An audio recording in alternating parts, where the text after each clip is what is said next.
This is Mike with the 21 Report behind the scenes in Orlando, Florida for the 21 Convention 2017 10-year anniversary event. I'm sitting alongside Drew Baye. Drew, welcome back to the show. Glad to be back. My pleasure. Yeah, it's been great having you once again, Drew. So before we get into some questions I've written down, I was wondering if you could give a brief overview of your talk. Brief overview. Brevity is not my strong point, but I'll try. I talked about the biggest mistakes that most people make in their workouts and what to do to avoid those. Basically, that exercise, to be effective, needs to be relatively intense. It has to be done progressively. It has to be done in a consistent manner. People can't be constantly and arbitrarily switching out programs or changing their workouts. And that people need to exercise with a volume and frequency that's appropriate to their body. You know, some people can't tolerate as much. Some people need more time to recover and adapt. Others can do a little bit more frequently. But it's important that that be adjusted to the individual, and that people need to get adequate sleep and eat properly to support recovery and adaptation. And then the rest of it was just talking about the ways that people screw that up and what people should do instead. Mm-hmm. So one thing I wanted to ask was, what is your take on variety? Should people change up their workouts or stick with the same exercises? A certain amount of variety can be beneficial in that if you only do a very small handful of exercises, it may not be as effective for all of the muscle groups as if you have a little more variety of exercises, some of which involve certain muscles more than others. The problem is when people arbitrarily vary their workouts and they just switch from one program to another, or they randomly substitute exercises without really understanding why they're doing it. There is a popular but erroneous belief that you need to switch your workouts up every so often to prevent your muscles from becoming resistant to the exercises, from preventing them from stopping adapting. And this simply isn't the case. A person could do the same handful of exercises for their entire life and never change those. And as long as they were doing them hard, progressively, and consistently, as long as the volume and frequency was appropriate for them, they would continue to improve as long as their genetics allowed. Eventually, with a small handful of the same exercises, you could get about as big and strong as necessary. It's just that with a little bit more variety, you're going to have a little bit better, a little more well-rounded development if your goal is not just general strength and health, but also optimal physique development. So there is some benefit to a small amount of variety, but not in the way that most people think, that you got to constantly switch up your workouts or change them every 6 to 8 weeks or anything like that.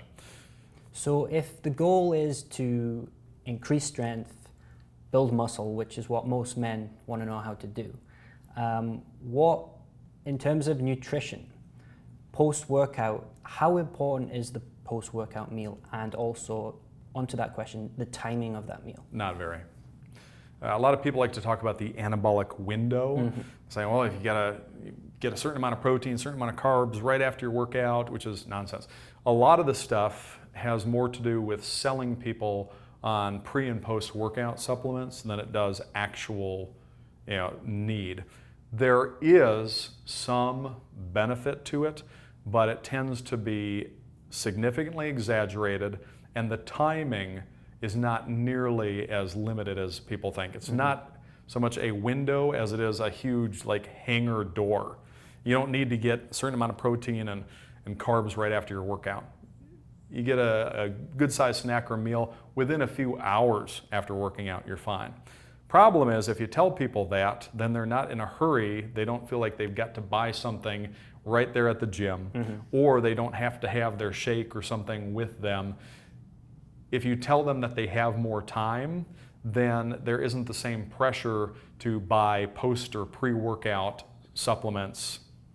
So a lot of it, in fact, most things related to supplements, if you're getting any information at all on exercise or any information on nutritional supplements from a magazine, consider that the magazine will not publish anything that might run contrary to the interests of advertisers.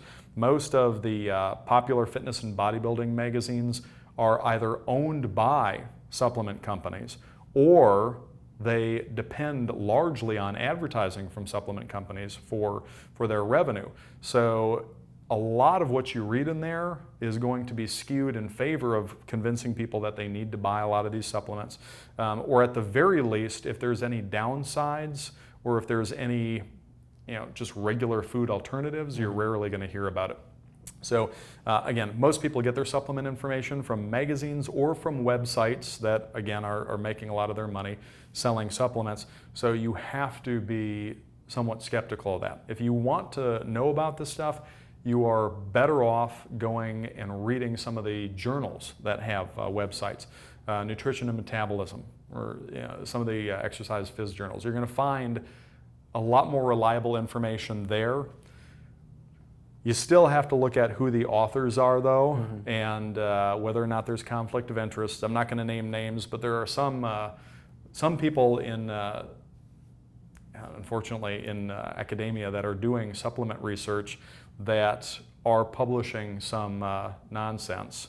There's one in particular, I won't name him, but he's earned the nickname Midas because basically any supplement that he's given to test ends up coming out golden. The rave reviews, it's the best thing ever, and of course this guy's always got a hand in whatever company is paying him to test these things. So you still have to be a little skeptical there, but it's still, overall, you're better off if you really want to know whether or not there's benefits to a particular supplement, go and look at the research, not at the muscle magazines. You're not going to get an unbiased, honest review of any kind of nutritional supplement from the people who are dependent upon that for their revenue.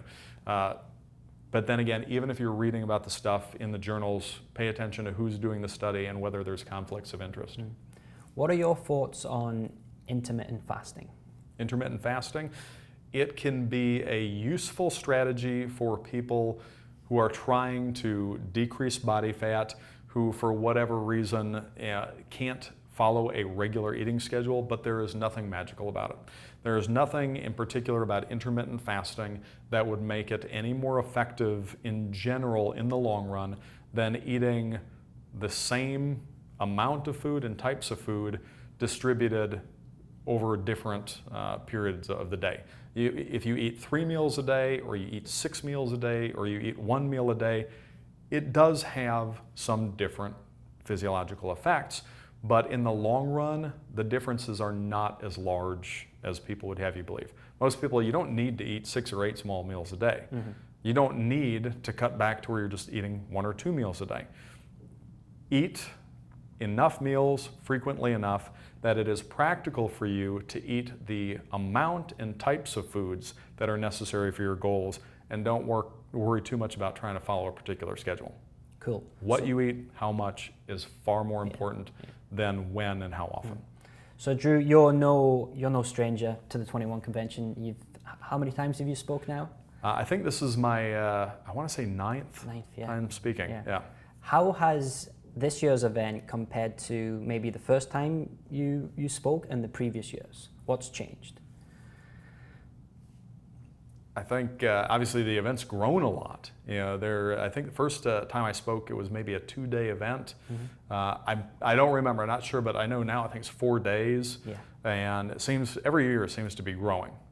And a couple of things that haven't changed, though. Always a great audience. Usually get phenomenal questions. And you can really tell that people are thinking. They're not just sitting there just letting it kind of soak in. They're thinking about what you're talking about.